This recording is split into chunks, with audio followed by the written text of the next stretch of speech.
Ladies and gentlemen, welcome back to the Heat Check. He's PR. I'm Mr. Chaos. This is So, the show all about our love and passion for the world of sports, including WWE and UFC. yes. Don't forget to like and subscribe to the show on iTunes, Spotify, Google Play, Amazon Podcast, wherever else you get your podcast fix. Whew, that was a lot to say. But it was beautiful. So I got my W this week. You got your W? The W, the energy What drink. flavor did you like? Me and the wife ordered ours next week or this week. So you know what's funny is what is it, the sludge, the green apple sludge or whatever it's called. Yeah, that's the one I want to try. It's good. The only problem I have with it is it's a little bit chalky, but it doesn't leave. There's when they say there's no after effect. Yeah, you're good. That's what's up. That's what I It's need good. to hear. So you guys just don't forget that we are sponsored by Dubby now. It's the clean energy drink. So, like I said, we got our samples this week and we loved them. No twitch, no crash, no feeling groggy. Don't forget to go to dubby.gg. That's dubby.gg. Use our code YourHeatCheck for a 10% discount at checkout. It really is the clean energy drink. Absolutely. All right. So we are going to essentially keep this as a SummerSlam recap. But I do have to know how you're feeling now that football is officially back. I am heavily excited for the simple fact that watching a few of the training camp videos, not just of my Bears, but just in general, to see the competition level at a different aspect in all divisions this year seems to be it's going to be a different year. I feel like in my gut feeling it's going to be a different year. It's not just going to be as predictable, if that makes sense, because the landscape has changed. Players have moved. Like, it's not just small players. Major players have moved across AFC and NFC, and it's changed the landscape. There's a lot of people, like even with Jacksonville, that are coming off of a high momentum from last year going into year two with Peterson. So the vibe is there all across the board. Yeah, I mean, for me, it's the same thing for me. Like, I'm excited. The Eagles play tomorrow, so we're playing the Ravens tomorrow. I don't think any of our starters are going to get any looks because we usually sit our starters for preseason. But I am excited to see Jalen Carter and Nolan Smith out there. I'm like, it's very exciting to have football back. Like, I don't know if you're a big college fan either, but I'm excited. This is going to be the last year of what this conferences are going to look like, because starting in 2024, it's going to be hella different and hella interesting. But yeah, college football. I'm a college football depending on. Actually, that's a lie. I'm an SEC guy. That's the only conference that I watch is the SEC. I'm gonna be right with you after this year. I'll be SEC all the way there. Oh, that's right. Texas is coming to the SEC. Oof. It is terrifying. Yeah, y'all about to face a whole different level of competition. Listen, but I'm here. Y'all got to play Alabama, Georgia, Florida, LSU, all national championship teams regularly. Yeah, like all the time. It's what every boy dreams of. Are y'all going to be SEC West? Most likely, I would think so, because I'm gonna assume, because Texas A&M is West, so I would assume that they would put us in the West. Because I'm trying to think, is LSU SEC East or SEC West? I think they're SEC West. I think I'm an LSU guy. I think based off the map, the way the map looks for the SEC, that y'all are SEC West Division. Yeah. It doesn't matter. Anybody you're going up against in one of the big five conferences, man, is gonna give you some shit. So, but we'll worry about that when that happens next year. Yeah, really. Let's see, what else do I got? All right, so let's go to this SummerSlam card. Are we going from first match, or are you Yeah. squaring it up? You mix matching. Yeah. So I was gonna go Ricochet. Like we'll start beginning match, give our feedbacks, and then we'll just go from there. Um, Ricochet versus Logan Paul for me was the best match, one of the best matches of the night. I wholeheartedly agree with you on that. That match was not. I don't want to say surprisingly good because it's Ricochet, and as much as we don't like Logan Paul, the man is still an athletic human being. Like he's there. As far as celebrity wrestlers that we've seen over the last 20, 30 years, he's definitely ranked at the top as far as celebrity wrestlers. And they put on a match. I think so. Um, the first thing that I wrote down for my notes is how good Graves and Michael Cole are as a team, as a commentary team together, Yeah. and how much they put that the story, how much they put it over without overshadowing what's about to happen. You know what I'm saying? Yeah. They do that really well. There's a reason that they made them the pay-per-view announcers. I'm like, it's Michael Cole. He's the GOAT when it comes to these commentary, when he's on that color commentary. Like I'm like, he's been doing it for how long now? 20 plus years now. Easy, yeah. And so he's making it work. He's doing what he has to do, and it's entertaining to watch, to listen to him commentate on these matches, and the excitement that he gets, especially with Corey Graves, because he's like that heel commentator. So it's like I don't know, they got a chemistry that works between them two. Yeah, I think the only commentator that he has better chemistry with is Pat McAfee, but without a shadow of a doubt, that's Pat McAfee's. I don't know that there's a person that Pat McAfee can't get along with. I thoroughly miss Pat McAfee with Michael Cole. Like I genuinely miss that. I'm hoping that one day that'll come back, but I'm not sure. Yeah. So I have the next thing I have is I really like the side of Ricochet that they presented in this match, where it wasn't like, oh, I have to fight Roman, or I have to fight Braun, or if I have to fight, the next big dude. No, he's fighting, like, Logan Paul is taller than him, right? But he's not bigger than him. So he doesn't have to play up the underdog so much. He can just be a dude. Is matched on both sides. Like it's not like they both have heavy technical wrestling abilities that match each other, and they blend well together. So it's not like one can outdo the other, but it's like a back and forth type feel. Like, so it's a story, a dance that they're doing in that ring.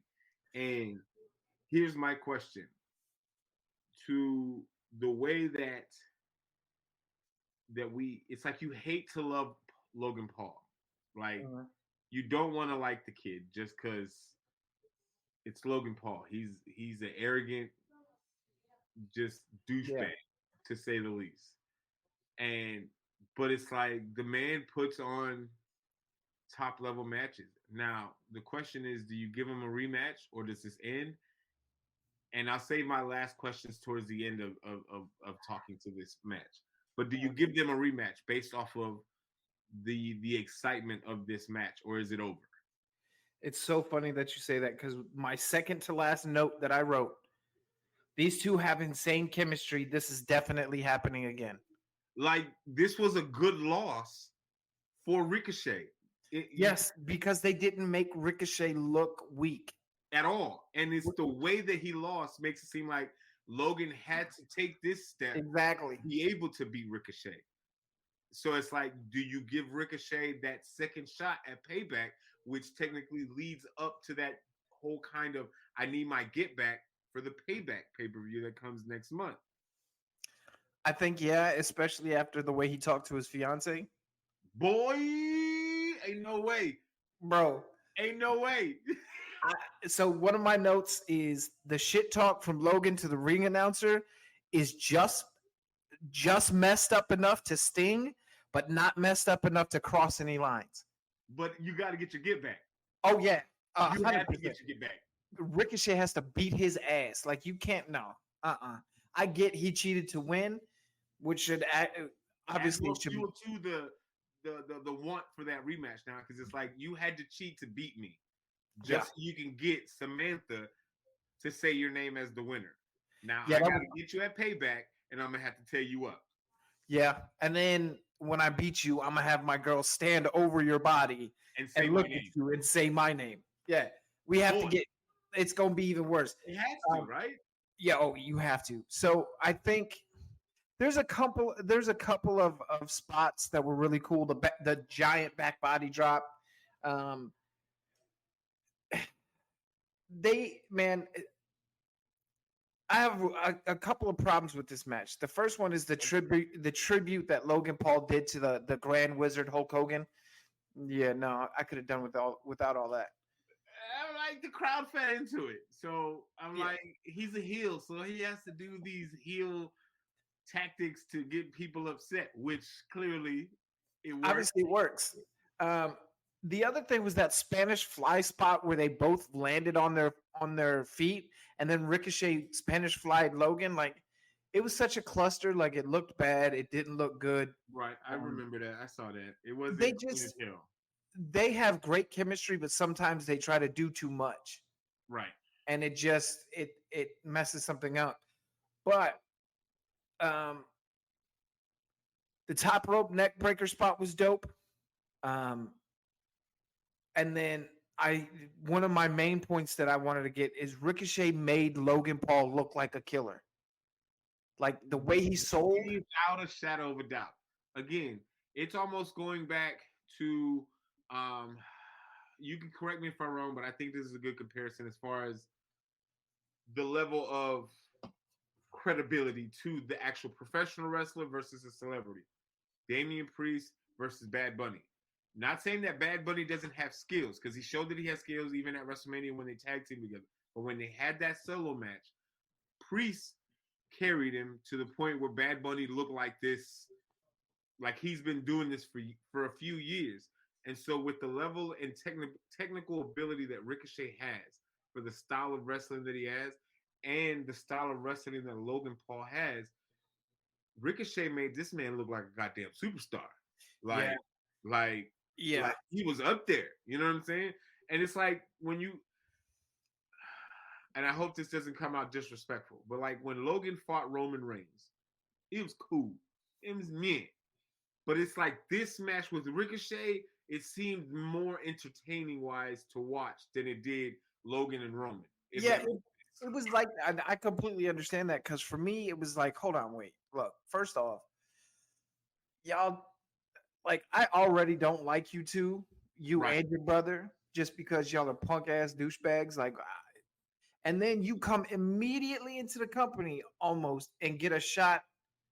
Your second match into the company, you get a title shot. You get no, hell no. And then like that's why everybody was like, oh, Logan's gonna beat Roman. I was like, there's no way. Because if you beat Roman with Logan, you've killed any chance of Roman ever being taken seriously as a tribal chief The again. credibility gets taken away. Gone, gone.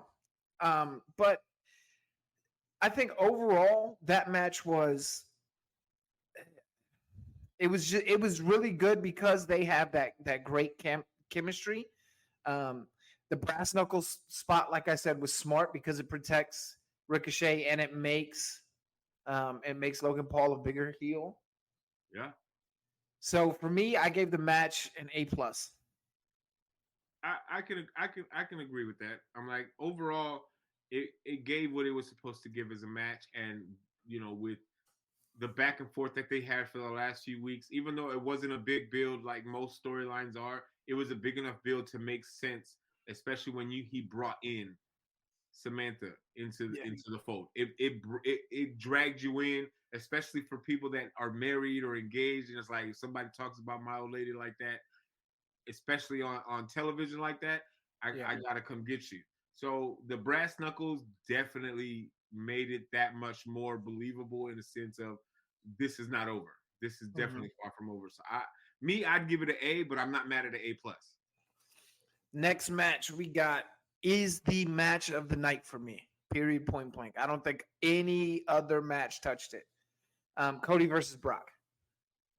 So when this whole feud started after WrestleMania, I was confused as hell because I'm Everybody was. what are we doing here? Like it doesn't make sense. It didn't. It was out of nowhere. Um, but April, May, June, 4 months later, you know, the way that it ended, and I think what made it better for me is that they didn't do back to back to back to back pay-per-views. They spaced Exactly. it out. You know, they didn't like drive it in and just smash it down our face. So it was good. I personally, and I mean this in the most no homo way, for shape, fashion, in any way. Yeah. I love this version of Brock Lesnar. Yep. I absolutely love this Cowboy Brock, face, heel. I give two hells which one he wants to be. Him being himself with no manager. Until he came back as Cowboy Brock, I forgot how good he was on the mic. When he wants to be, he can be. Yeah. You know what I'm saying? Like, and then it's like, this man is literally 46 years old, has played football, UFC, and for the size that he is and the age that he is, this man still got it. Mm-hmm. And we talked about this while we were watching it on Saturday while I was at the wonderful state of Florida, which I never want to go back to for a long, long time. We've never seen Brock do what he did at the end of the match. I feel like I've never seen that outside of maybe Kurt Angle. Yeah, I was gonna say Kurt. I Kurt think is that's the only one I can remember. And the fact that, so here's my only issue with this match, and you can disagree with me or not. Okay.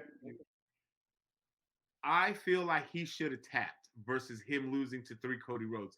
The tapping would have been such a pop to me versus the 3 Cody Rhodes just didn't seem like, because this is my thing. Cody Rhodes is a big dude, but he's not a big dude. You know what I'm saying? Mm-hmm. Like when Brock was Universal Champion, Roman Reigns didn't even beat him that many times in this short amount of time. You know, if you look at all the matches that Brock and Roman had, how many times did Roman actually beat Brock versus how many times Brock beat Roman? You know what I'm saying? So for me, I'm not mad at he won. I'm mad at, I felt like if he would have made him tap to that Kimura lock, do you imagine how wild Ford Field would have went off? So Roman Reigns has beat Brock Lesnar 5 times. Make that make sense to me. And Cody's beat him 3 times in 4 months? No. Cody's beat him twice. Twice in 4 months. But look, this is the thing, right? Like, I'm not mad at again. I get what the point of it is, but it's just like I feel like the tap out would have just sent it to the freaking moon. Yeah, no, and I agree with that, because if you make somebody tap out, especially a legit UFC heavyweight champion, tap out to his own finish, there's something to be said about that.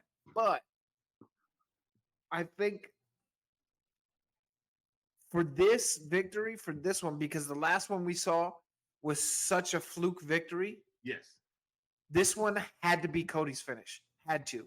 Because you had to establish how dominant that move can be and how dominant Cody can be. Right. Because now, what did I put? I said the match has, where did I put it? This match feels like the Undertaker Jeff Hardy ladder match on Raw. This is a huge amount of shine passed from Brock to Cody. And then the handshake and that praise at the end, which was completely unexpected, especially coming from Brock. Just I would compare it to when, maybe not as big, but the simple fact that when the Undertaker shook John Cena's hand after he got done with Kurt Angle in the back, like level of respect, like I see you. Do you remember the Undertaker Jeff Hardy ladder match? That match was insane. And it's the one match where Jeff Hardy was so beat he couldn't stand up, and Taker literally lifted him up, held his arm up. Like, The other reason that this match, the Cody and Brock, was my favorite match is because it was brutal as shit without being gory. Like Brock was tossing him around like a rag doll. Dude, he was beating the I mean, Cody might as well have tried to fool around with that man's wife. That's how bad he was beating him. It felt like it. And like for me, Cody was way over before this match, right? I think he was obviously everybody sings a song. AEW people, WWE people, like he's over. Me too. This ass whooping that he took and the way he won, he's made. He's a made main event guy now. Because he's finally at that pedestal that he's always wanted to be. There had to be, and now, like when he won this match, I was like, I get why they did it. It makes sense to me not having him win at WrestleMania now, right? Because now, if Cody wins at WrestleMania, it's a great feel good moment, but it doesn't mean anything. But now that they tore him down and they're building him back up, now it's like I did what I had to do. I came back to try to win it last year. It didn't work. Cool. Now we're going to tear you down. Make people even love you more because of the simple fact that you done destroyed the beast that is Brock Lesnar. Not once, but twice on big stages. It's not like Monday Night Raw or stuff like that. And even in the promos that they had leading up to these, he wasn't acting like no punk too. Cody was trying to go for his neck every single shot that he had. So he wasn't straying away from Brock Lesnar. He was engaging him and giving him everything he had, every single encounter. Yeah. Yeah, and I don't know, man. Like this it's just one of my there was I don't know that there was I love, and we'll talk about this later. I love the Roman and Jay match, but for me, this match over delivered what I thought it was going to be. I thought it was going to give you that. I thought it was going to be a complete squash from Brock, like the last couple of matches have been. Yeah. But as soon when they had Cody come out and immediately just start whooping Brock's ass, I was like, oh no. This is a different match. They're letting Cody be aggressive. I thought and I mean this in this. I don't mean this in disrespect. I thought that the way this match was going to go was going to be something like, please don't crucify me, broski. Like a Goldberg type squash match. It was going to last for like 5 minutes. That's exactly what I thought too. But the fact that it lasted for as long as it did and as competitive as it was, I was like, yo, these jokers is putting on a show for us right here. And it's only the second match on the card. Not the first match. The fact that Brock was okay with coming out as a second match. And this is what I love about Brock. He sold his ass off for Cody. If Brock he put him over more than what he already was. This is what I said. I said the count out spots and Brock screaming at Cody to stay down are the small tiny details that make this match mean so much more after Cody wins. Yeah. The small details are what really make this a genius match and the perfect way to have Cody move on from Lesnar. Like if he would just squeak out a win, you can't move on from a feud that way. You got to get a legitimate win. Yeah, and this it is it. The small little details. It's so. I'm such a detail guy when it comes to. Where does Cody go from here? Back to chasing Roman Reigns. So how do you? Because we've all heard it. He's going to be out for a couple pay-per-views. Royal Rumble. So you do it next year? Yeah, I wouldn't have Cody and Roman touch until WrestleMania 40. Okay, so in the meantime, how do you build that lineup? Who do you go through to build that steam, that train? Yeah, that's the problem. Is you're gonna have to have an intermediary feud because, like you say, Roman is injured. He's out for however long he's out for. How long he wants to be. You could do well. I was going to say Cody versus Randy. Randy Orton's out. And he's already. Rumors are talking about that he shouldn't come back. He Basically. probably won't. So I'm like, You could do. that would be a dream match if Randy could come back. That would be a good buffer until Oh WrestleMania. yeah.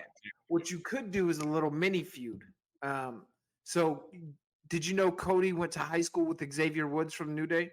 I did not know that. So not the same high school, but they wrestled against each other. Interesting. Talk to me. Number 1 and number 2 wrestler in the state at that time, and Cody beat him. So do you say Xavier comes out started talking mess? Yeah, just even make it friendly. Like it doesn't have to be a I hate you type of rivalry. It's like, all right, would that tarnish what he has built up at this point? That's what I'm saying. Like you need a feud that's not gonna take away from what he's built up. I don't think it does that. And I think you only need it for a month at most, maybe 2 months at most, right? Yeah. And then you can move Cody on into a more significant feud. Especially if Roman's still not back yet. You could go Karrion Kross. You could go Cody versus AJ, Bullet Club angle again. I can rock with the Bullet Club little feud thing, like who's the real Bullet Club leader, stuff like that. You could have Cody versus Finn versus AJ, right? And then you could also have Cody versus Gunther, Cody versus Austin Theory. Even though I like the Gunther idea for the simple fact that let's because we all know he's gonna be. I know we're getting ahead of ourselves because even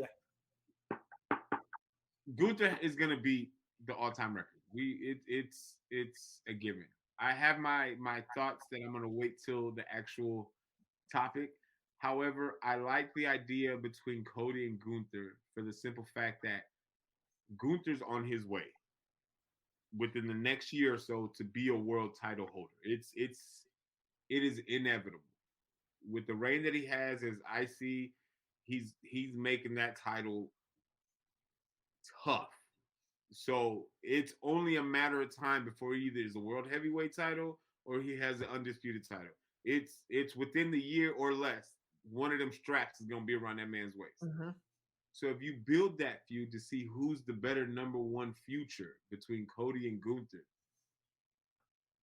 that builds up to WrestleMania type feel, if that makes sense. Yeah. And then if you do Royal Rumble, let's say you don't put Cody and Roman Reigns fighting a Rumble, but you leave them two again somehow in like the last 5 or last 6, and Gunther eliminates Rhodes and wins the Royal Rumble and goes after one of those 2 titles, which I'm going to assume is probably going to be the World Heavyweight title because, again, I still feel like with the undisputed title, is it holding the WWE lineage or is it holding the Universal title lineage? Roman's title or Seth's title? Roman's title. Roman's title holds WWE lineage. Seth's new title has no tie to anything. Right. It's brand new. I get that. So that's why you have to go Cody versus Roman. Because for the finishing of the story. Yeah, you have to. But the cool thing is, though, too, I agree. I think Gunther is at most a year away from holding either. I really think he's going to take the World Heavyweight title from Seth.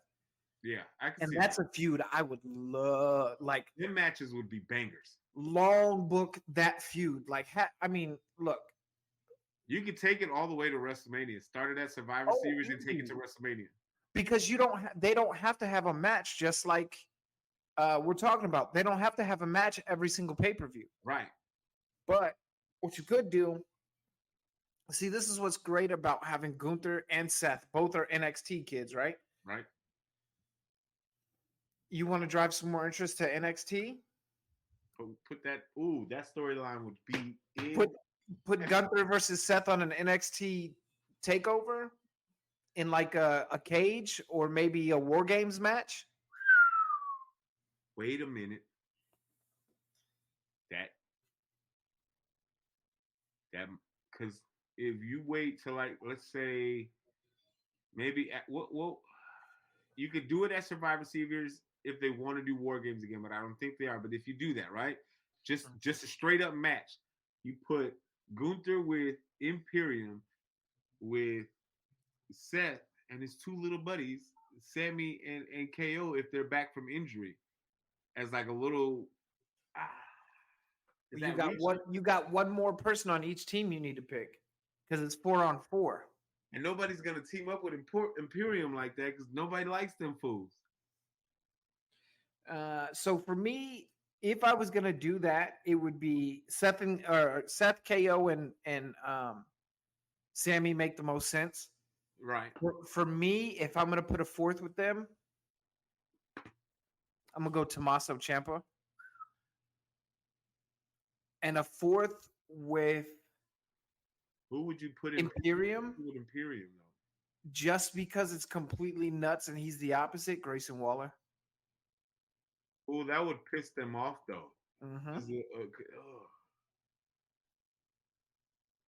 But that's the thing. So I don't know how long do you remember the early incarnations of Imperium when they were in NXT? NXT UK? Yeah, when they had They had 4 total. they had Alexander Wolf. Wolf, that's who it is, Wolf. And between them and Undisputed Era, that was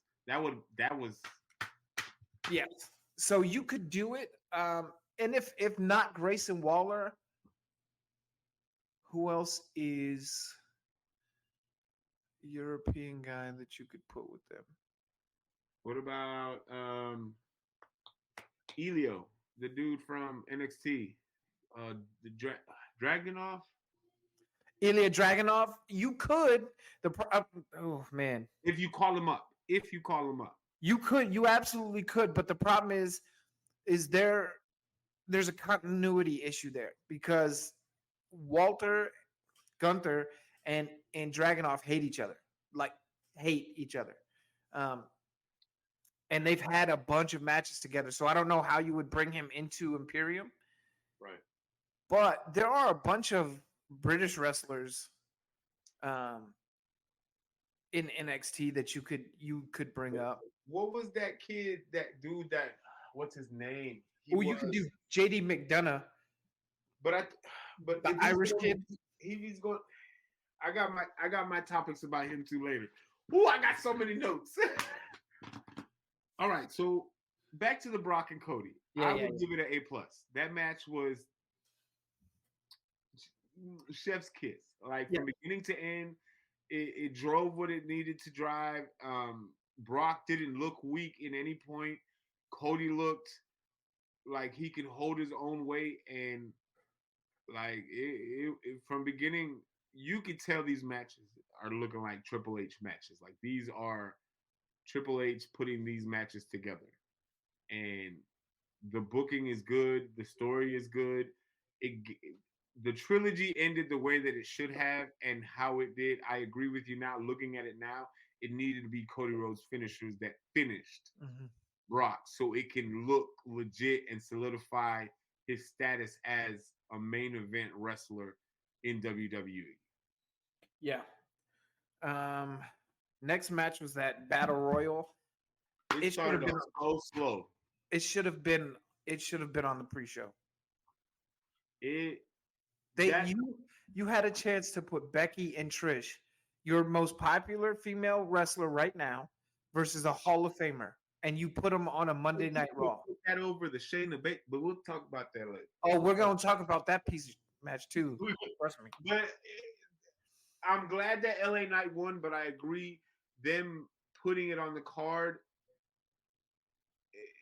especially because one, I didn't even know that it was on the card till like 4 or 5 days before before Saturday. I was like, what do you mean? Because for me, I thought it was either going to be Rhea and Raquel on there, or I thought it was going to be Becky and Trish.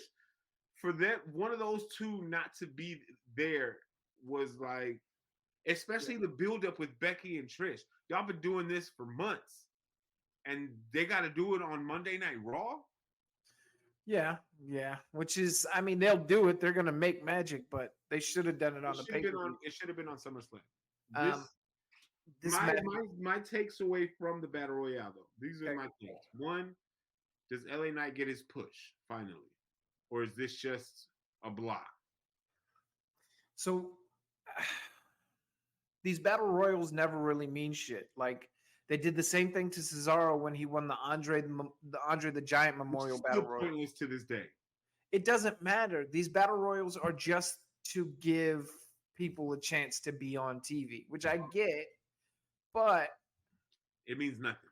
it doesn't mean anything. I do think though that this was Triple H kind of getting the final nail in the coffin. Like, okay, We hear you. if I can put him in this pointless ass stupid match that nobody on the call, nobody So in the over- audience cares, and he still gets the same response, okay, I need to put a rocket on him. because and I he think- was over when he won. It popped. It Oh, popped yeah. when he won. The rest of that match, nobody gave a shit. But So when here's yes. my only other two takes. We know he's not gonna win, but does Gable deserve a push after this next Gunther title match? I think he's the one you have take the IC title from Gunther. You think so? Yeah, Chad Gable needs a singles title. I think he's overdue, and he's performed well these last few months. And then this is probably the most. I don't understand why they still do this and do this. What are we doing with Omos? Like what is happening? Like he's just space at this point. Like how are you 7'3" and you're getting tossed over like a little rag doll? Because he's the new age Great Khali. It is terrible. how Dude, they're doing he's- this man. He's so big. But the problem is he can't talk. He can't really work. You have to work around him. That's the problem is all these 7 foot, 8 foot tall. Like, look, the Undertaker was 7 foot tall, but he was an athlete. Kane, the Big Show, all of these guys, the Big Show was doing kip ups at 400 pounds. You need to be able to, if you're going to be big, you still have to be an athlete. Right. Big, this ain't the 80s. Big don't scare people no more. Because we can get around you. Yes, and everybody has guns now. Your size don't scare me. You have to show me that you're a monster. And he's not this whole Nigerian giant monster. Who cares? Whatever. It ain't doing nothing for me. MVP, I don't understand what that combination is, but it's just not working for me anymore. I think they're gonna dead it soon. I we think need to. I think it's gonna be MVP going back with Lashley and the Street Profits. I'm like at this point, Omos is pointless. I'm glad we agree. Omos is a dark-skinned Braun Strowman at this point. It's pointless and useless. He's just there because he's big. But it's not doing it. At least with Braun Strowman, he can put a little fear in you. You know what I'm saying? He's a little bit athletic. Omos can't move. Yeah. If you can't catch me, how are you gonna beat me? I get that. Next match. So that battle royal I gave an F, and it's not for anything that the performers did. It's not talking. It's just for the match. The match was stupid and pointless, and there's no stakes. Like you don't get an IC title shot if you win. There was nothing there. So if there was a title match, I could see it giving it maybe like a C. Yeah. But there was no end game prize, nothing to show for it. You're the Slim Jim Battle Royale winner. Good job. I just think it was Triple H getting that final confirmation on pushing LA Knight. And he got it. Yeah. Next match was Shayna versus Ronda. I hated this match. I hated everything about it. This is my thing. If you're gonna do MMA rules, where's the cage at? Even if it's not an octagon cage, you could have put it in Hell in a Cell. Well, see, I'm not worried about the cage because the way they were trying to push it and the reason they didn't do a cage is because of Pride from Japan. They fought in a ring. So that's what they were going for. What I would have stupid match. They should have made it in the fight pit. I could see that. Take the ropes out. Yes. Put that giant ass cage with the platform up there. Like, yeah, I If would you're have did gonna that. let them fight. But like It, this match, it was clunky. Nothing was thought out. I could have They waited did- till Monday Night Raw to watch that. Bro, they didn't plan shit. And it was sloppy. It You was yeah. they only did it because Ronda Rousey and it's her last match and they wanted to put it on the main stage. I get the story behind it, but it was just the build up behind it. The I if you knew that Ronda Rousey's last match was going to be SummerSlam, I would have put the belts on them sooner, so that way when Shayna turned on her, it would have made more sense than they win it, and then 2 weeks later she turns Yeah. on her. It didn't flow for me. So And the the other whole thing too is if this is gonna be Ronda's last match, I kind of get SummerSlam. It's the WrestleMania of this time of year, so I kind of get it. yeah, It look, if they would have put a match together, I've seen Shayna have great matches. I've seen Ronda have okay matches. and this was in their wheelhouse. It was MMA, so they could have made this match work. But they Yeah, but the problem is when you start pulling punches in MMA, you can tell. Like that's my biggest gripe about this match was it looked fake. It looked like they didn't touch each other. Now, Shayna did get hurt apparently. Ronda and got hurt apparently. So obviously they were doing some physical damage, but it wasn't believable. I think it might be one of the worst women's matches I've seen. Ooh, since Kelly was wrestling. That was so long ago. Yeah. I mean, it just was bad. But what it does though is it allows Shayna to get that Ronda monkey off her back, and Shayna can just go and be Shane Ronda. because to me Shayna is a more charismatic, is a more likable, but when she becomes a monster, is more of a monster than Ronda Rousey is. Like I So think do you push Shayna's for the title? I think Or so. not? I think so eventually. I don't think she's ready for it yet. I think maybe next year you could have her win the Royal Rumble. That I wouldn't be mad at that, especially after getting rid of Ronda. Like you just gave her new claim to fame. Like she still has it. Like she didn't lose it. She was just in a weird spot. Now she's back. The Yeah. Queen of Spades is back. Well, yeah, and now you can see too, like when she went out there to try to cut a heel promo, and everybody was like, "Thank you, Shayna. Thank you, Shayna." Like Like she's almost a little over now. she's over now because the universe is Ronda Rousey got so tiring because there were videos released of her saying like, "Man, this shit is fake. I'm only finishing out my contract. I'm not coming back." Like all this other stuff. Why? So I guess the audience is just like, "Okay, cool, She dude." got rid of him. Yeah. So we're done with that. Um, I I don't even want to grade this match. That's how bad it was because I don't want to Just be need to offended. give her like them two little lines. Yeah. Like Just it, incomplete. I'll give it an incomplete. Um, next match was the Hoss fight, Gunther versus Drew McIntyre. that was a banger fight. I didn't know this Who is the first time they ever wrestled each other one on one. who has a better intro than Gunther, man? Like the way that Ludwig introduces him Yeah. is like it's intense. I'm like I feel like every IC defense that he's had has never disappointed, regardless who it's been with. Like he makes the other wrestler that looks good. Tell me one defense that the match wasn't at least B plus or even an A. Yeah. Like, Well, and then it's Drew. yeah. Drew, I love Drew McIntyre for the reason of he essentially was the champion during COVID. Right. Drew carried the company during COVID. So I think it's time he gets a chance with something With the crowd. with a crowd. Like, I don't know. The match was great. It was hard hitting. It was brutal. They were chopping the shit out of each other. They're Like, two oh, big individuals. It's the one time where you look at somebody who's fighting Gunther and you're like, "Oh, this is even." Like It works. you don't have any size advantage now. It was great from beginning. It was a good match. I definitely give that match another A plus. It was a good match. So here's my thing. So you say, um, my question is, who takes the title from him?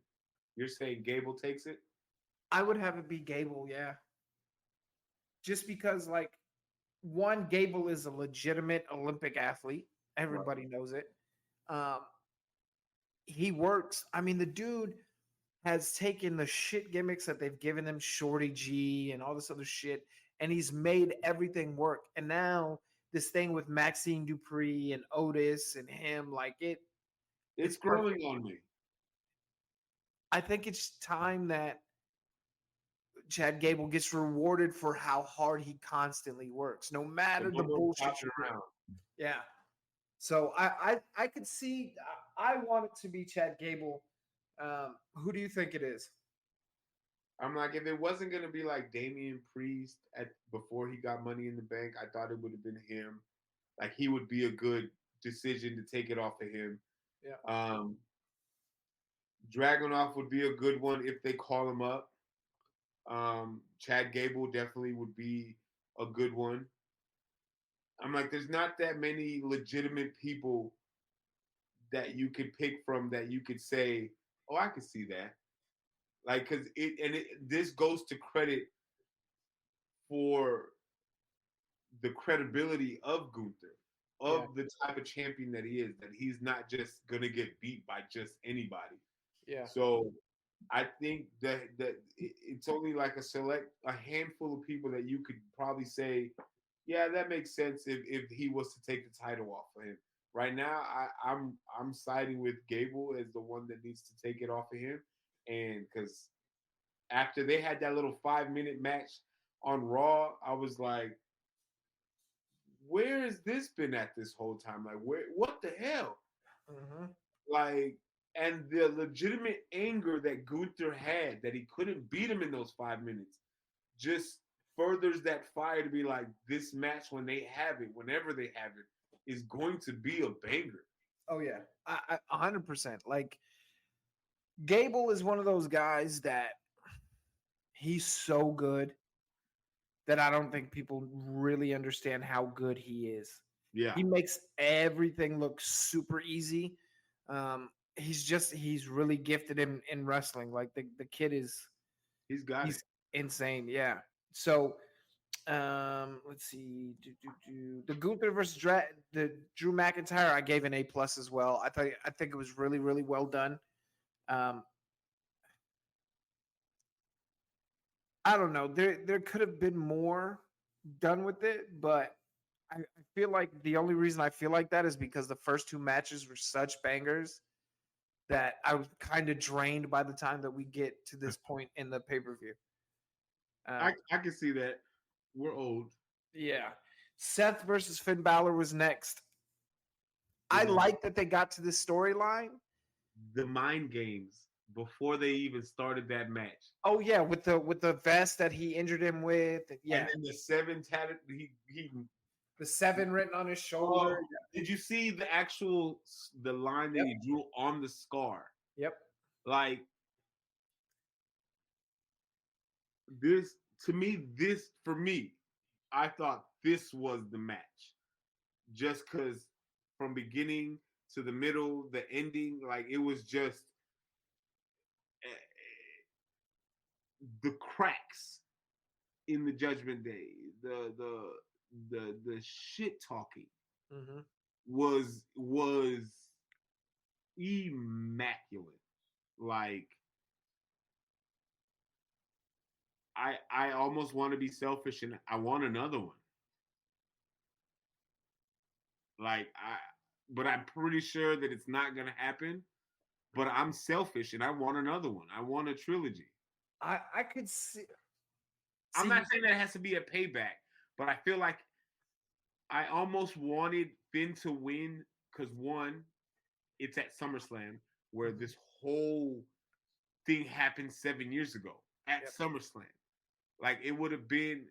I knew it wasn't gonna happen again because I feel like somebody said it. I don't remember who said it, but they're trying to build like these legit title reigns, not like how they did it in the ruthless aggression era, where every month or two they're changing Yeah. the titles and stuff like that. They're actually trying to put some depth into these title reigns, which again Seth just got it, so it would be almost asinine to take it away from him 2-3 months after he just got it. So, however, if Finn, this would have been the time for Finn to win it, for it to be like this big thing. I'm pretty sure there's not going to be another match, but I'm like,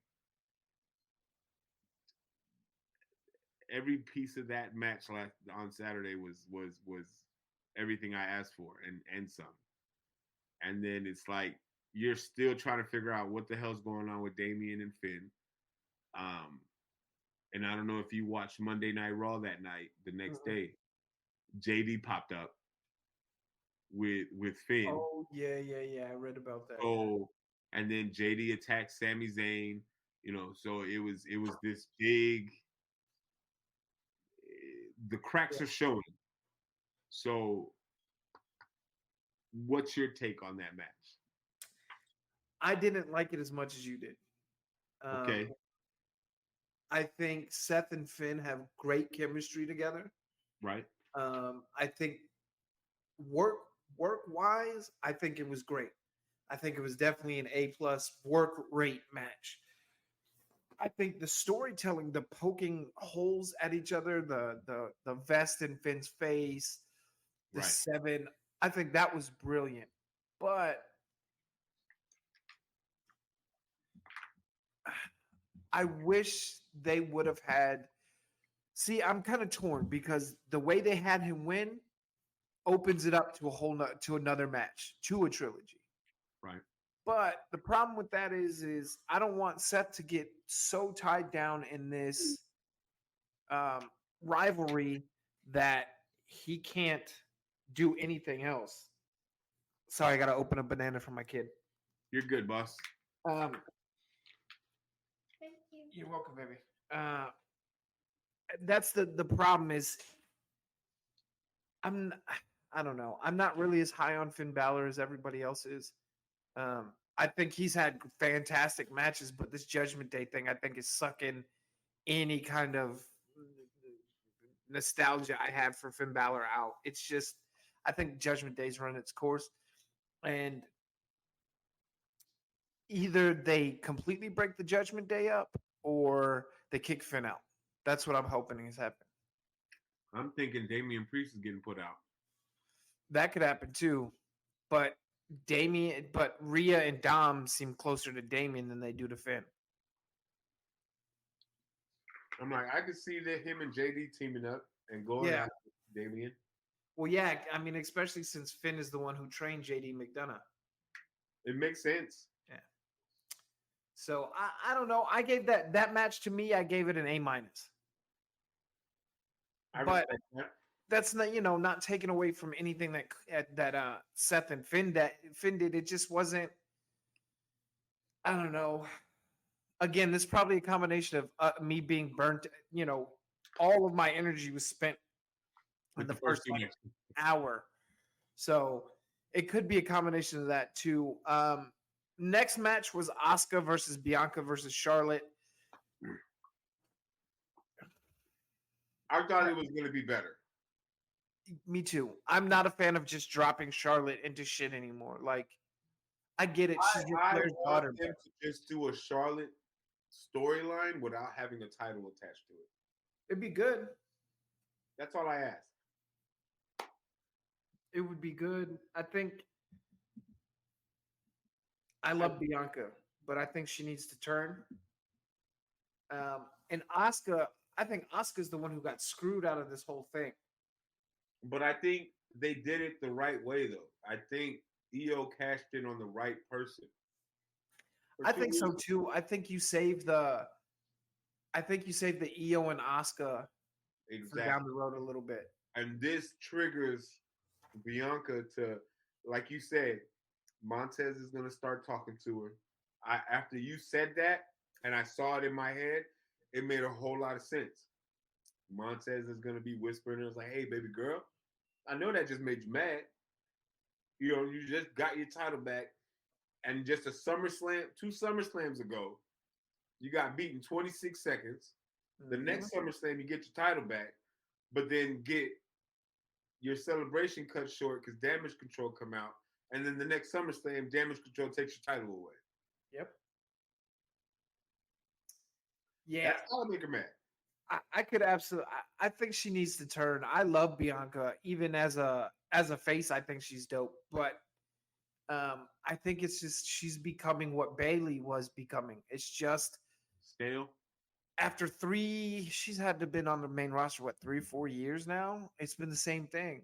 Like I get if a character works, work it right, but you have to change. Like The Rock only made slight changes into his character, right? He went from the People's Champion to the Corporate Champion back to the People's Champion, back to then to Hollywood Rock. Now he's kind of Wayne Johnson versus The Rock. Yeah.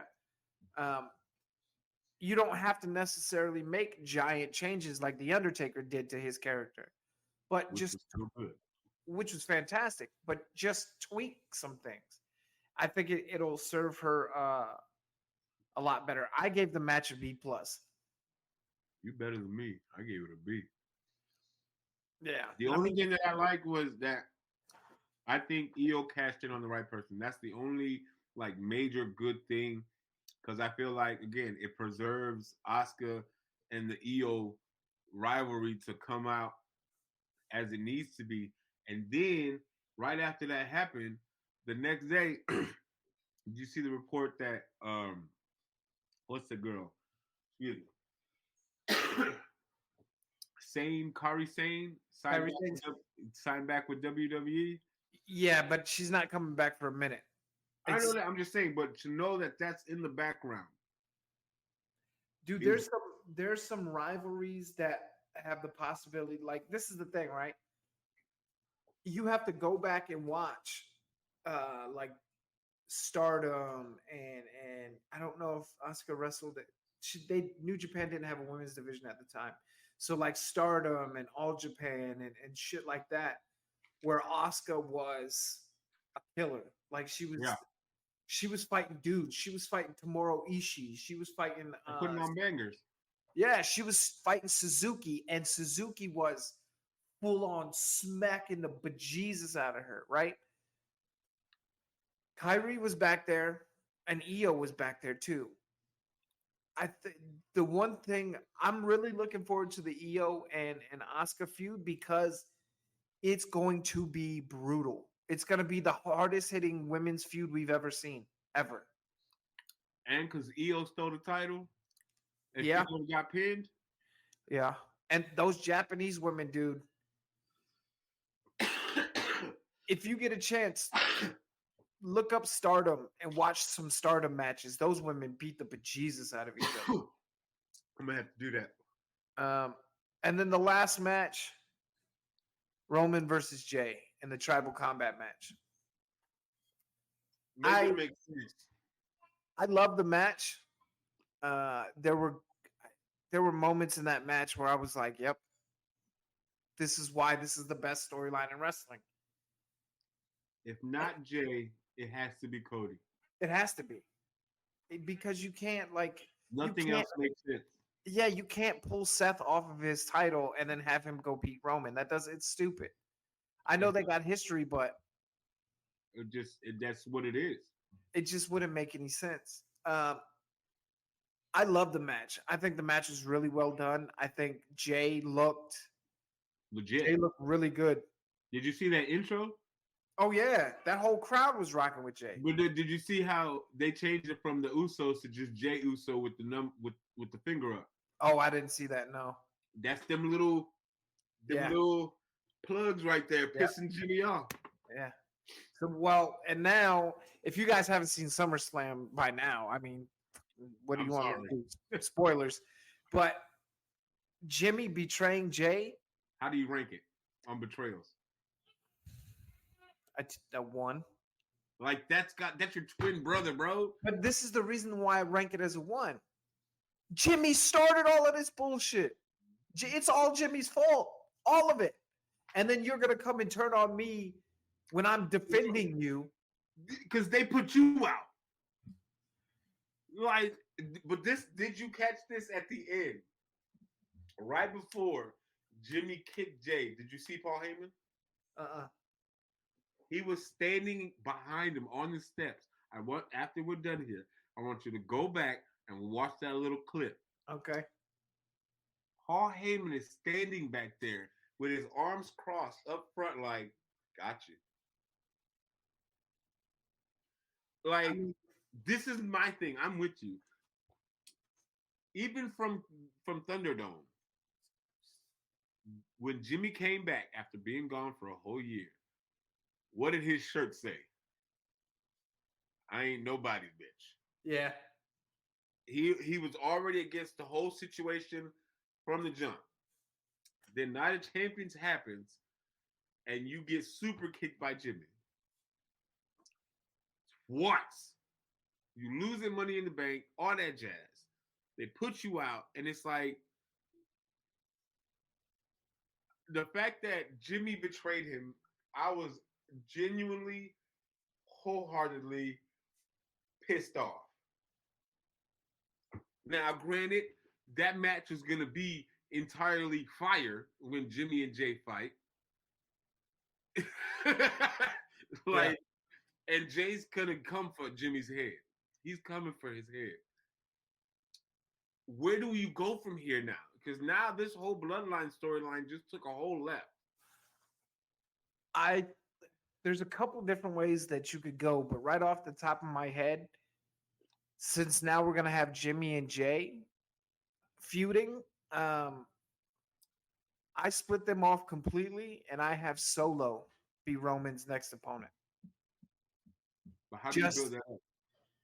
So all you have to do is have somebody come on to SmackDown or whatever and just pop shit at Roman to the point where he's like, you know what? I'm a fighting champion. Fuck it, let's fight. Right. Goes out there. We have the match. Spear Solo. Again? Yeah. Solo. The trigger's already there. That's what I'm saying. You spear Solo. Get up, finish the match. You win the match. Solo slides into the ring and he looks like he's coming, protect, be his solo self and just stand there. And then you turn your back to look at the entrance and then boom, you spike Roman. That's the quickest, easiest way that you could go because the cracks are already there. It's already been set up. The other way you could go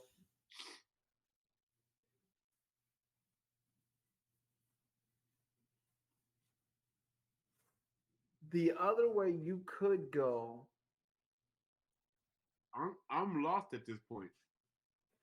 What you could do, so here's the problem, right? You have to have Cody take the belt soon because Roman's going to be out, right? So if Roman leaves and he's gone for 3 months, that's 3 months without your main champion. Now, yes, I understand you have Seth there and Seth can hold down Raw. I get it. But what are we doing on Monday? You're going to trust Austin Theory to carry as the top guy? You can't. Exactly. So I think as soon as Roman is healthy, you have him drop the title to Cody. Because the word is already out. Roman's out for like a year. He wants to go act.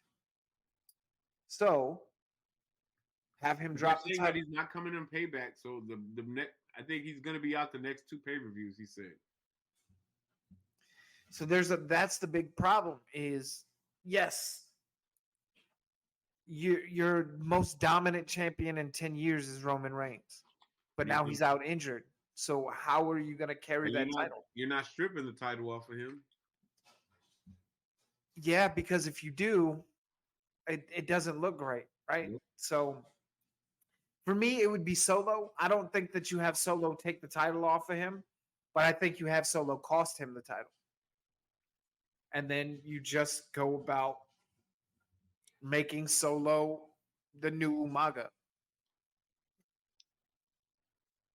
We're gonna find out after today because I gotta watch the run back on SmackDown tonight. Yeah. But All the way right. that ending was crazy to me. Yeah, the overall match I gave an A. The ending I give a C. I get why they did it. It just to me it didn't. Is his run becoming stale? Well, that's the thing is by Jay losing it doesn't freshen anything up. You add another branch to it. You have But his reign though is starting to become stale. a little bit. I get you make him beat everybody. I get all of that. But at some point he needs to go away. He's got to, because if you keep exposing him and you leave him on, this winning streak for, let's say, another 2 years, that's 5 years undefeated. That's great, and it makes Roman look great. But what else do you accomplish in that 5 years?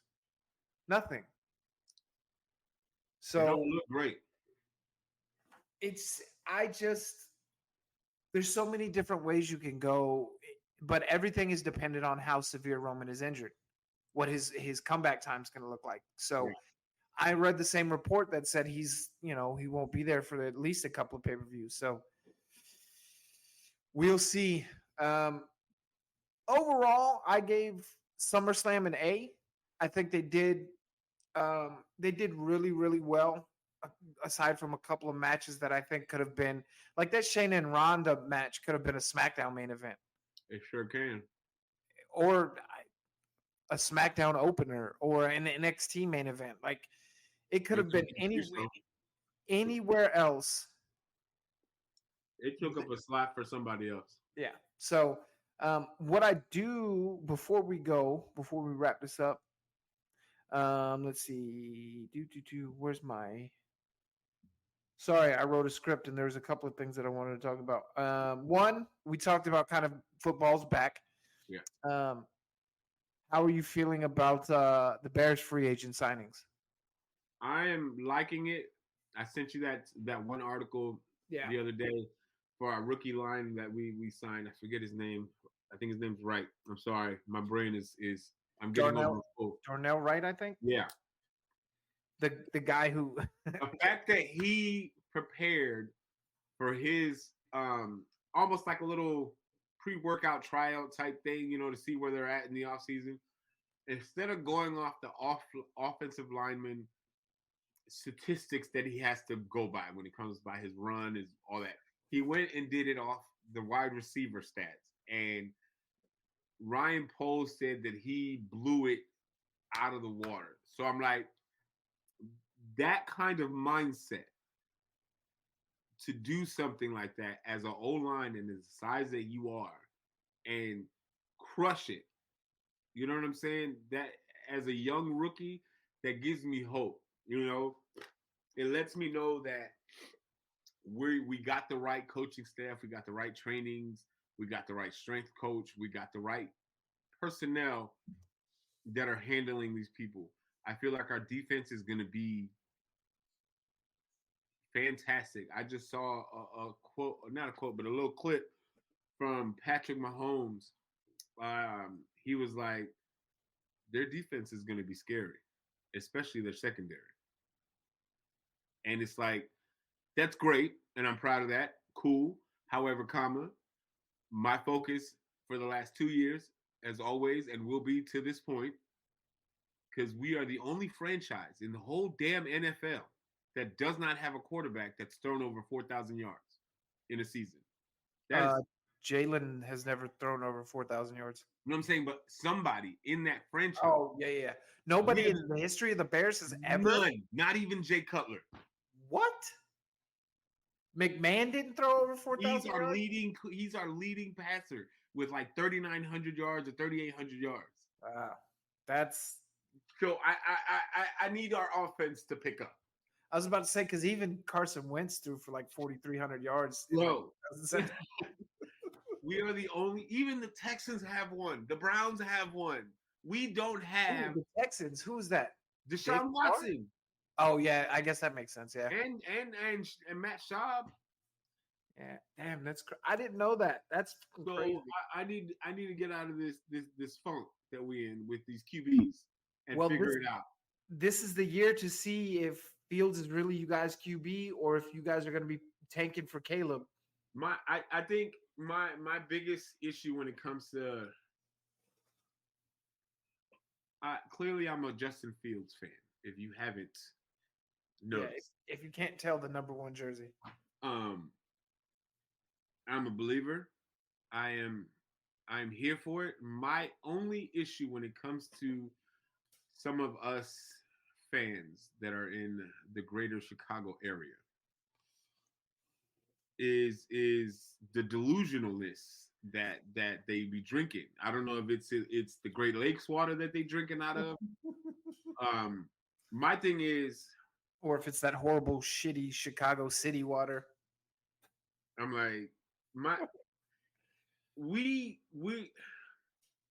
I get we're optimistic. I am very optimistic about the ability and the talent that Justin Fields is as an athlete and as a quarterback. I watched him in college. The boy can throw. That's undeniable. We're not denying that. My thing that makes me upset is when fans tend to put him at a pedestal when last year we were 3-14. Like we can't be talking so much crap like we're gonna be this and be that when the last 2-3 years we've been at the bottom. Like there's nothing that we can stand on. We ain't got no pot to piss in, no window, no nothing. Yeah. We at the bottom. The Lions are better than us. But the difference this year is you guys have a true number 1. I am again optimistic of what is to come. Yeah. What I'm not going to do is I'm not going to put all my eggs in one basket. Oh, you're not going to make a bet saying that Justin Fields is going to be the unanimous MVP of the league? Not happening. Not happening. Like, let's get to the playoffs first and win a playoff game. You know what? You know what would be even better than that? Get over 500. Listen, baby steps. Let's do baby steps. Let's not over here crown. Like I've seen posts that I'm in groups for talking about we're winning the Super Bowl this year. The dynasty. Yeah. Where? What Super Bowl? The toilet? Yeah. Like it's not the football Super Bowl. Like let's come back to reality. Like we were 3-14 last year. Did we do good this offseason? Absolutely. Did we do great in the draft? We did good enough. But it still has to translate in those 17 games starting in September. Yeah, because that rookie, no matter, fantastic. You crushed the conditioning test. You prepped like a wide receiver. Fantastic. And you blocked my quarterback. Great. But here's the quarterback. Here's the problem. This ain't college. These are grown-ass men. Yes, you were dealing with men who get paid hundreds of millions of dollars to be violent. I don't think people realize that in college, you have those powerhouse schools that have those powerhouse gym training rooms, all that stuff. I get it. When you're in the pros, though, everybody got that stuff. Mm-hmm. Everybody got it. Everybody got the gyms, the training facilities, all that. They got top-notch stuff. It's not just certain. The team may suck, but they still got that top-notch facilities. So you have no competitive advantage at all. It got evened out real fast. I mean, there's a reason that they say any given Sunday in the NFL. Like you're a 22-year-old going against somebody that's in their 30s that have been doing this for like at least 6 to 7 years now. Yeah, day in and day out. And they know how to be dirty without getting caught being dirty. You've been doing this for a minute. Yeah. So if you're going against, I don't know, if you're a new defensive tackle and you're going against a guy like Lane Johnson who hasn't allowed a sack in 3 years, there's a reason for that. Yeah, you better learn some tricks because you're gonna see real quick grown ass man against like T.J. Watt, Aaron Donald, Myles Garrett. These people are not gonna go easy on you. Yeah, these kids are about to realize grown ass man, college student. It ain't the same level. It's two different levels. It ain't There's the same a reason why college is the only sport it for football that you have to go to college for at least 3 years before you can go pro. I need you to bulk up a little bit. Yeah. You have to So become a man before you can come in to play the this sport. ain't basketball, this ain't baseball, This this is ain't grown tennis. man Yeah. stuff. Yes. Same thing with me. I mean, the free agent signings for Philly they haven't been big ones. Like we got Miles Jack and another linebacker from Pittsburgh, Right. which we need depth at our linebacker position. I mean, Nakobe Dean's fantastic, Morrow's fantastic, but if you only have 4 linebackers, because Hassan Reddick's not playing middle linebacker, he's not. He's an edge rusher now. Okay. Nolan Smith is probably not playing middle linebacker. He's probably going to play edge. I think there's times that they're going to be dropped into coverage, but they're not going to be primarily like Nakobe Dean is going to be our middle linebacker. He's our green dot linebacker. You need somebody else beside him who can lock that down. Last year it was TJ Edwards, and Kaiser White. This year it's going to be Nakobe Dean and could be Miles Jack, could be somebody else. Obviously DeAndre Swift I'm excited about because I think dude's poised to have a 12 to 1,300 yard season. That zero jersey. Yes, Agent Zero from Philly. I'll take it. Little Gilbert Arenas knockoff. That's okay.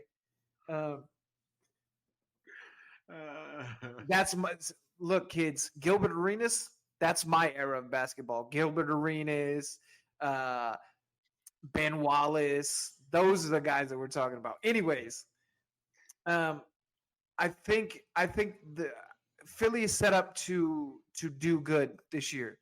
I'm not going to push a whole lot of, we're going to win no. I'm happy with where we're at.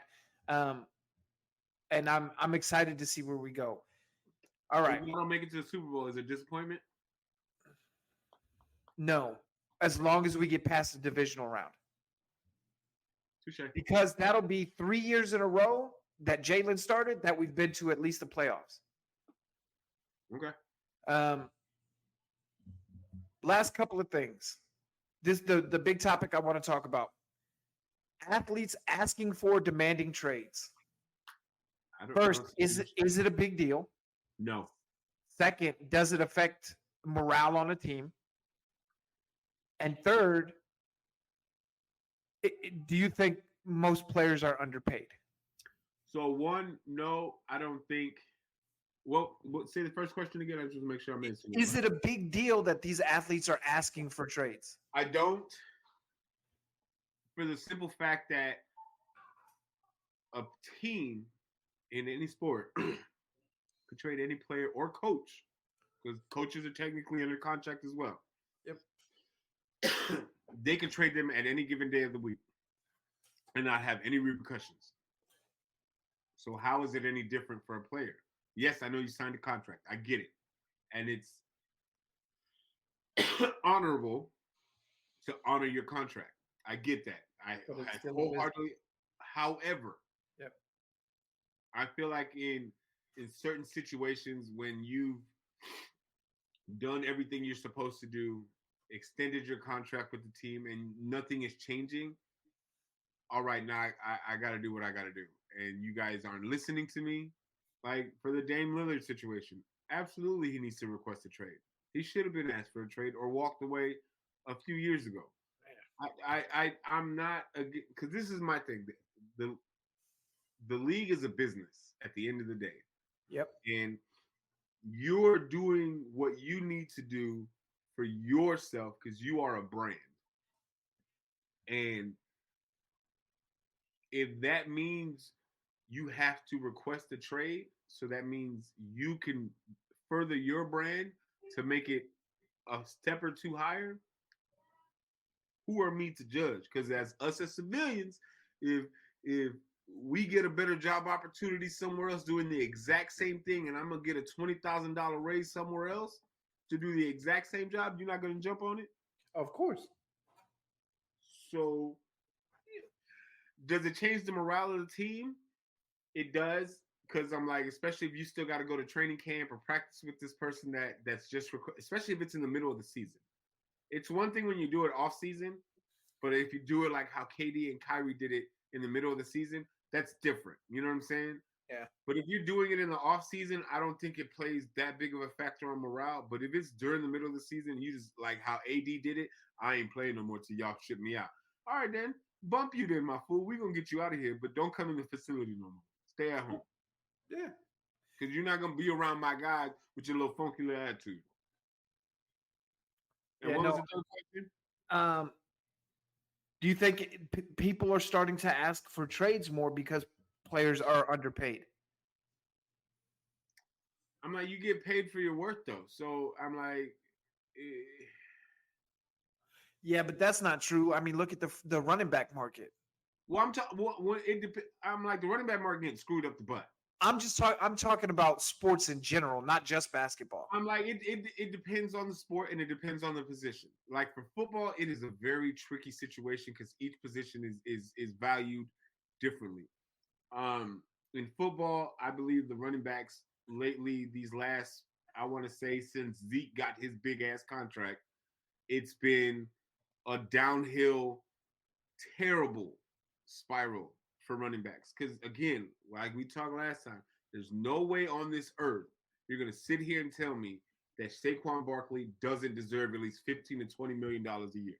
There's no, you done tore all your ligaments straight off your kneecap, had major surgery, and you come back having 1,300 yards, 10 touchdowns the next year, and take your team to the playoffs and beat the Vikings. And you didn't beat the Vikings, you beat the Vikings. Yeah, you embarrassed. You telling me he's only worth 11?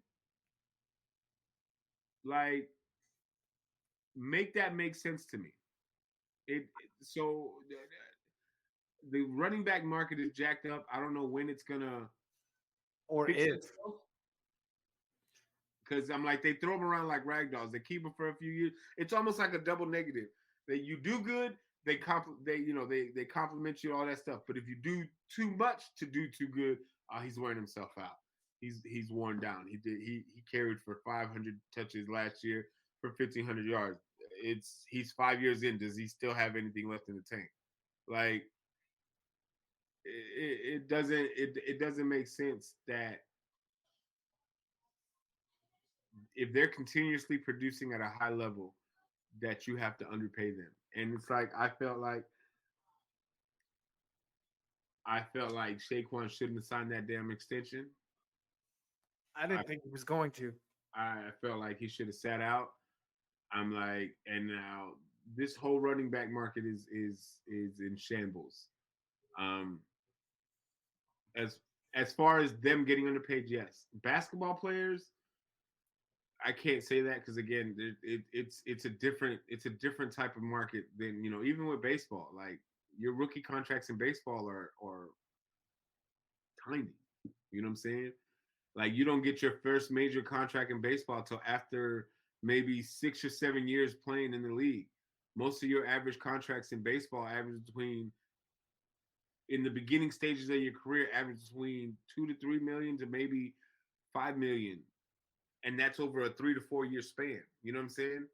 So in baseball, you don't get paid a lot till you get that first major contract. And you have to be outstanding. Yeah. Football, you coming out the league, like even before they did their little cap, Matthew Stafford, I think, was the last rookie number 1 pick. That man got paid almost $78 million fully guaranteed before he even touched the football field. That's insane to me. You know what Bijan's making this year? Like $17 million, 20-something million dollars, fully guaranteed. He got a 4-year, 36. Make it make sense. I can't. Not for a rookie. I can't. I love Bijan. You love Bijan. Obviously, you're a Texas guy. But you got to make these contracts make sense. You know what I'm saying? You're telling me you're going to give a rookie a fully guaranteed contract, but Saquon can't get $20 million, $15 million a year? Yeah. But you're gonna give him a $20 million contract, fully guaranteed. That means you're paying him he's only getting paid $5 million a year. I get it. Cool. I get it. But I'm like, make it make sense. So he got a 4-year contract worth $22 million fully guaranteed, and then receives a signing bonus of $13 million. So he's getting $5 million a year, a little bit more than $5 million a year, Close to 6. close to $6 million a year, right? So It I don't don't make know. Is he worth it? We don't know yet. That's the thing, is you just don't know. Like, College and NFL is two different atmospheres. and like you said, the position plays a factor on it too. Because I don't think Jalen Carter's contract is that big. What did Bryce Young get? Oh, I'm lying. Eagles signed defensive tackle to 4-year deal worth 21.8 and guaranteed. What did Bryce Young get? Let's see. Bryce Young. I know it was bigger than that.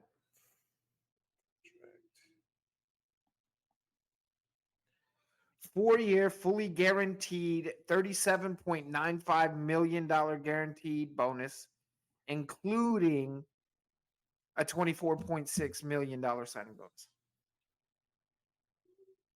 Make it make sense. I can't, dude. Not like Saquon. This is why, like, You're telling me Bryce Young, a rookie quarterback, not taken away from his abilities. I want to repeat that. I'm not taking away from the skills and the talent of Bryce Young. But this man is 5'9", 5'10", in one of the most important positions. And you telling me he's worth more than Saquon Barkley? yeah, it doesn't. He's the size of Saquon's leg. Yeah, I think he's the size of one of our running backs. Like, I'm pretty sure him and Smith are the same size. I think Smitty might have bulked up this offseason, so he's probably bigger than him now. But they're the same height, probably. No, Smitty's 6 foot. Ooh, 2 inches. Smitty is 6 foot. Don't hate. Stop hating on my I'm receivers, just boy. saying. Again, I'm not taking away from the talent that these players have, these rookies have. I'm not. But these contracts have to make sense for it to make sense. Because you're telling me, I love Dijon. That man was a monster in college, but college does not have the same compatibility. It does not have the same compete with the NFL linemen and linebackers. It's not the same. The Big 12 is not the NFL. I don't even. Not even the SEC. You're in the NFC South, one of the worst divisions in the league right now. The NFC South is not the Big 12. That's what I'm saying. Like, here's the thing: you played in the Big 12. The Big 12 is not the SEC.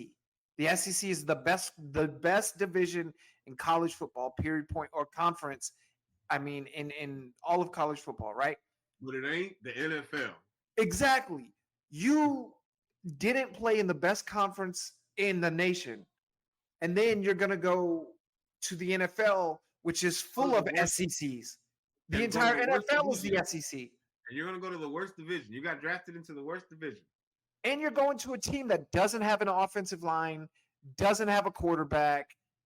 You've got a good tight end and a good wide receiver, but you're going to pay this man $22 million? I'm just saying, I thought Bijan wasn't going to go to like the second round, but Atlanta said, fuck him. We don't want Philly to get him. But $22 million. I don't think we would have paid him that much, but I don't know. We'll never know. But that's the crazy thing is, like, if you look at that, the Eagles are paying our 3 starting running backs a combined total of $3.9 million for 3. Not just 3. How much did Miles Sanders get in Carolina? Was he signed a 3-year deal or a 2-year deal? I think he signed a 4-year. Miles Sanders contract. Panthers. 4-year, $25.4 million. You said 4 for 25? Yep, 13 guaranteed. You telling me that you're comparing Dijon and Miles Sanders is the same level of running back already, and this man hasn't played it down in the game yet. And you're saying that they're roughly the same. They're equal. Yeah, against against a proven 1,000-yard rusher, 10 touchdown rusher. Yeah, it's insane to me. The rookie contracts kill me. Like, I get you want to obviously you want to incentivize these guys and you have to pay them legally, but dude. But do you think it's smart giving these young cats this kind of money up front so soon? I think in certain circumstances, and this isn't just me blowing smoke because I'm a Philly fan, but Jalen Carter, right? Everybody's concern with him was off the field issues. Right. Here's how you fix that.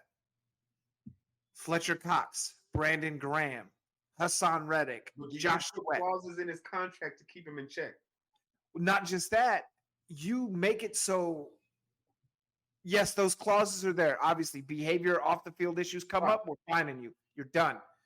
But you make it so the money doesn't mean anything. And what I mean by that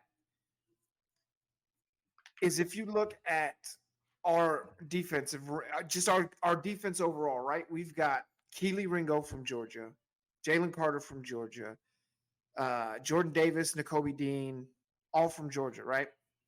So you have a nucleus around Jalen Carter, guys who have proven to keep his ass in check, right? The reason I don't mind paying a guy like Jalen Carter that is because of how much rotation there is for the defensive line. You know what running backs don't have? That same amount of rotation. You know how many downs Bijan's going to have to play? All of them. All of them, every single one. Like, and as a rookie, taking 95% of those snaps. And as a rookie, they might, because if Algier is performing, you know whatever. But as a rookie, you're in danger of fielding punts and kick returns. So paying the guy 20 whatever million as a rookie, I think this is what I think it should be. Certain positions, defensive tackle where you're going to have a lot of depth at, offensive line where you're going to have a lot of depth at. It's fine to pay them there because you can rest and rehab those guys a lot easier. Quarterbacks shouldn't get paid that high. Wide receivers shouldn't get paid that high. And running backs shouldn't get paid that high because you don't have the same depth. Like a first round, okay. Jalen, let's say Bryce Young, God forbid, tears his ACL. He's now out. You got to pay this man for the whole year. And he's going to be sitting at home rehabbing. Yeah. Never has to come into the facility again, essentially. And he's getting all his money. Yeah. His contract's guaranteed. It's crazy. It's crazy. This is the thing. Like, if you take a guy like Justin Fields, right, versus a guy like Daniel Jones. Right. The only difference so far, and I'm not talking about physical differences, but I mean the difference between the two careers is Danny Dimes has had weapons, whereas Justin Fields has had no help and no weapons, right? The difference in talent now that Justin Fields has a weapon, I think you're going to be able to see like, okay, I'm not saying Justin Fields is going to win the MVP, but I think if he's going to take what everybody in the media is calling a Jalen Hurts leap, if you're going to take that kind of leap forward, it has to be this year. It has to be. And it might. Because you flashed so big last year. The potential to be a monster is there. Can you make it happen? This is the year now. You have a wide receiver one. Can you be Josh Allen? Can you be Jalen Hurts? We're going to see. Yeah. Again, so that's not why I'm not putting my eggs in the basket yet. I'm putting like one or two, make me a little scrambled eggs. I ain't ready to make an omelet just yet. Yeah, I agree with you in the fact that I don't think people asking for a trade is that big of a deal. Especially if something like what happens with DeAndre Swift on the Lions happens where they just randomly draft your replacement and don't tell you anything. I think it's time for your agent to be like, yeah, let's. Or how they did, what's his name? DeMar DeRozan in Toronto when they traded him away for to Kawhi the Leonard. Spurs. Yeah, Like that was some whole stuff. yeah. So I don't think You just told me you wasn't gonna trade me. exactly. I don't think it's wrong for these guys to ask for a trade. Do I think it affects morale? I think it can. Um, in a situation where, like, okay, at the end of 2019, Alshon Jeffrey asked for a trade when he was playing with Philly, and it fucked up our locker room. It's not the only thing that fucked up our locker room because we had Carson Wentz, but it screwed up the locker room. So I think it came out of nowhere. Yeah, I think it can absolutely screw up morale. And as far as underpaid, I think, like you said, it's all a matter of perspective. Like, to me and you, I'll take $1 million a year to play a game. The fuck, I'll hold your towel. I'll give you water, bro? What you need? I will tie your fucking cleats for $1 million a year. I'm good. But to these guys, That right? ain't nothing. You're literally getting in head-on car crashes all day if you're playing football. It's putting a wear on your body. The quality of life these guys have after 40 is insanely bad because of If you're how not bad taking their care of your bodies are.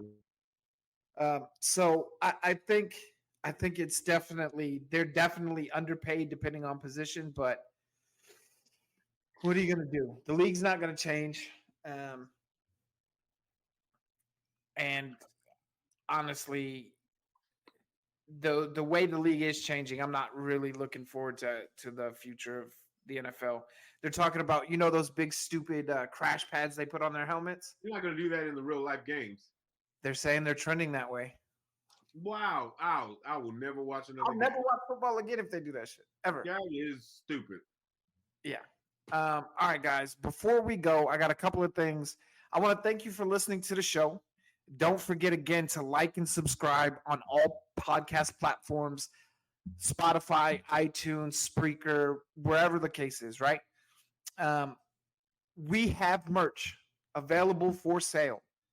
Go to Chaos Club. That's ChaosClub.creator-spring.com/listing/the heat check. Or you can go on teespring.com and look up the heat check and you'll be able to find us. Trust me, look for our logo. It's all over the place. We got jerseys, we got bucket hats, we got hoodies. I think there might even be posters and shit like that. Support you boys. Say again? I tell them support us, man. We just Exactly. grind. Exactly. When you go to Teespring, when you go to checkout between now and September 1st, use the code FLASH, FLASH, for a 20% discount. Follow the show on Twitter or X or whatever the hell it's called now, at Your Heat Check. For now, that's where the news and updates for the show will be happening. So if we have to miss a week, or like right now, we're not going to do live streams, we're just going to do the audio. All of that will be on the Twitter. That might change in the future depending on how ridiculous Elon Musk decides to get with this. You can email the show at yourheatchecksports@gmail.com. Send us comments, concerns, hates, love, whatever you want to send us, send it there. Please send the hate. Yeah. This might be the right podcast to send that shit to. Find us on YouTube at The Heat Check Podcast. Find us on TikTok at The Heat Check Podcast. Instagram. I just changed the Instagram, so I don't have to do any of those freaking underscores. Yeah. So now it's Instagram.com/YourHeatCheckSports. Your Heat Check Sports. That's a lot of information I just gave out.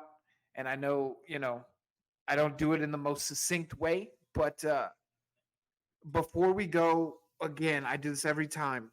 If you guys are struggling mental health wise, you can contact me or PR, reach out. If you got nobody else to talk to, we will be the ones you can talk to. For PR, you got anything to say before we wrap this up, brother? I just want to say I know y'all can't see my shirt, but my wife got me this shirt. If you know me, I like video games. Can you read my shirt? What does it say? I paused my game to be here. God bless the Lord. I got one thing. I just got one thing to say. Okay. The Eagles suck. All right, that's it. Oh, you son of a person. I can't Nah. call you a son of a bitch because I like your mom and I'm terrified of her all at the same time. Listen, Um, I would be too. The 2 times I've met your mom, she's been great to me, but she just has that Puerto Rican mom face where it makes your soul retreat into your body. I've seen that face for the last 36 years. So I you know what I'm exactly talking what you're about. Thank you guys for listening. We will be back next week. As Yeah. far as the live streams go, I think we're going to put a pause on those and kind of focus on just getting the audio right for the podcast and kind of building there. But if you guys really want the live streams to come back, message us, email me, anything. And DM us, whatever you want. Yeah, and we're always here to make the show better. So for PR, I'm Mr. Chaos. Y'all have a good night. Peace.